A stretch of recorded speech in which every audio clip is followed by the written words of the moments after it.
What is up, guys, gals, all you awesomeans and gamers of different shapes and sizes? It's me, Josh, again, Proxy, bringing you some Drawn to Death today on the PlayStation 4 Pro, and it's going to be pretty freaking awesome! Don't forget to drop a like if you enjoyed this video, and why not subscribe for some more Drawn to Death content in the future. But today is the launch of Drawn to Death, and I'm playing as a ninja shark hooker.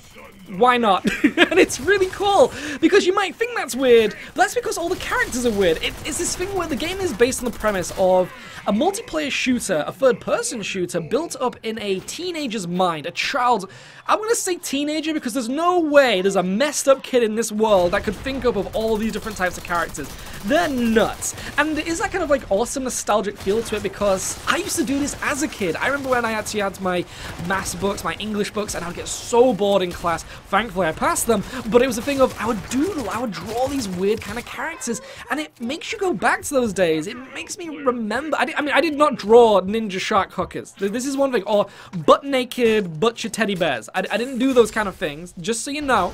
I don't want you to worry about me and my possible stability of mentality, but when it comes to the actual game itself and the idea behind it, it's very fun, very cool, and it all has this immense form of depth on it, which is kind of interesting as well, because the game is very simplistic. It's a team deathmatch or even kind of like objective-based kind of game set of modes, and it's this thing where it has all these gameplay mechanics on top of it that adds to this depth, that actually gives it that depth. It's simplicity with depth, which might sound weird and kind of contradictory in a sense, but it's because you have those basic game modes which are just shoot people and kick some ass. But on the top of that, you have loads of guns, loads of unlockable stuff, and also different characters with different abilities. You're not just playing as character skins, you're playing as characters with personalities, with abilities, with special unique pros and cons, and that's really badass. We're actually seeing this in a lot of games now, which is kind of like the MOBA genre in a sense. This game is in no way a MOBA, and I mean, if they did do that, I can actually see a possibility of actually being really cool, because if you play the training mode, there's actually this thing where you actually fight against these little weaker minion enemies and things, and so you could actually make a MOBA out of it in a sense, and you already have these really cool characters that you get to play as and things like that, but the simplicity of it and how you actually have these game modes, and then you just have these really badass characters and these really unique abilities that all have a very unusual kind of learning curve to them is really awesome. And it's all these kind of things as well where like the characters feel copy and pasted. It doesn't feel like one character is kind of like close to what another one is like. They all have unique stuff. Like Ninja, as I'm playing here, has two abilities. One is a gigantic harpoon-based anchor,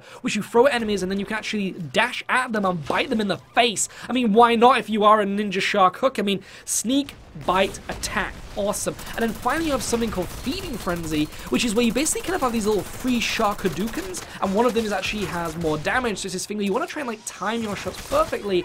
And again, all these abilities are completely unique to this character, and there's also abilities of other characters, and I will get these into the future, but I just wanted to show you this gameplay. I just wanted to show you the launch, and the main thing too is that it's free at the moment. If you do actually have PlayStation Plus, which allow you to play multiplayer games like this, then you can actually get this game for free at the moment during its launch in April, but once that's gone, it's going to be $15.99, so get this while you can if you have PlayStation Plus. Why would you not? I mean, you get free games and everything. It's awesome. I've got over 300 games now on my PlayStation account, which is fantastic. Oh, some of those are bought, but a lot of those are PlayStation Plus games, and they're free, and that's awesome. And you can have this one in there as well, which is fantastic. This is Team Deathmatch. One thing I didn't forget to mention is that this is actually Team Deathmatch, and you may notice as well, it's actually 2v2. It's very small player bases, or player population, should I say, and so I mean, it's one of those things where I know a lot of people like to have tons and tons of, you know, players on the field, kind of like with Battlefield or Call of Duty and things like that, but the cool thing is that you don't really need that with this kind of game. It's an arena shooter, and the maps are kind of nicely designed, as you can tell, where it kind of just keeps everything going. Like, you feel like you're fighting someone at all times, which is really awesome, really fantastic. And we're actually about to win this, I think, possibly, potentially. This is a really hectic map. You may notice they're actually, like, kicking some serious ass, but the enemy team are actually catching up as well, which is not what we want to have. We've got 9-8 here, and I'm going to try and get that last kill, and they're actually murdering us here, which is really bad.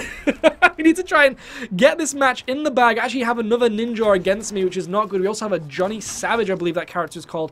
And then finally, the butt-naked butcher bear, which I need to learn the name of, but still really cool character designs. You may notice that the game is very vertical as well, with a lot of hovery, anti-gravity jumping. Reminds me a lot of Unreal Tournament, or maybe Unreal Tournament 2004, specifically like that map, which was kind of like these floating mushroom, like at night avatar Navi kind of stuff. And so it does actually have that kind of hoveriness about it. And again, it adds that nostalgia, you know, because it is that whole thing of drawing in notebooks when you were a kid, but also those really old school kind of like games that we had where it was just arena shooters like Quake, like Unreal Tournament, and it feels fun to play. It's very balanced, I would say.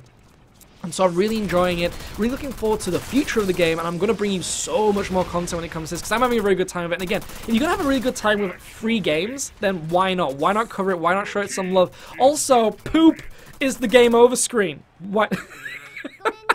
Nothing to say when it comes to that. But so much to show you, so much exciting stuff. It has been me, Josh, aka Proxy, bringing you some Drawn to Death on the PlayStation 4 Pro today. Would love to know in the comments below what you think too. Also, don't forget to drop a like if you enjoyed this video, and why not subscribe for some more of this content in the future. But it has been me, Josh, and I'll see you all next time. And there's just so much to talk about, and I just can't get over it. It's just crazy, and I might need to rock back and forth for a moment. I'll get a breather. I might have to go for a long walk because that was a lot of stuff on the screen, a lot of shizzle on the screen. Literally. Either way, ciao for now.